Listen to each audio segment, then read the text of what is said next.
මේ ජනවරමේ තිබෙන අපේක්ෂාව අපි දන්නවා. මේ ජනවරමේ තියෙන අරමුණ අපිට දන්නවා. කවුරුවත් එළියේ ඉඳගෙන අපිට ජනවරමේ අපේක්ෂාවන් නම් ඇඟිල්ලෙන් එන කියලා දෙන්න ඕනේ නැහැ. අපි මේ ජනවරමත් එක්ක සජීවීව ජීවත් වෙනවා. අපේක්ෂාවන් අරමුණු දිනපතා සී ගන්නවා. දිනපතා. ඒගොල්ලෝ නිරන්තරයෙන් මේ ආර්ථිකය පිළිබඳ සැකය හදනවා. ආර්ථිකයකට තියෙන නරකම දේ තමයි ඒක ගැන සැකේ නිර්මාණය කරන්නේ. දැන් කවුරු හරි අලුතෙන් ආයෝජනයක් කරන්න ඉන්නවා.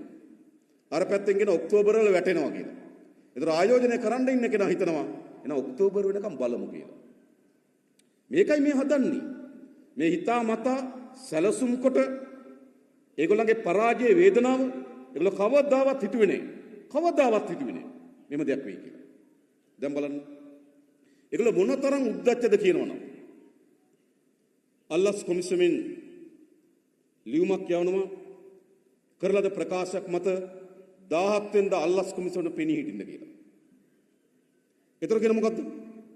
මම අවුරුදු කනවා එන්න බෑ කියලා. ඒකේ තියෙන මානසිකත්ව හොඳට තේරුම් ගන්න. ඊට පස්සේ අල්ලාස් කොමිසම කියනවා 25 වෙනිදා එන්න කියලා. ඒතර මම දැක්ක පාන්තිවල වාර්තා කරලා තිබුණා නීතිඥ මහත්තයා පිටරට ඉන්නේ 25ක් බෑ කියලා. මේ කාත් එක්කද සෙල්ලම් කරන්නේ?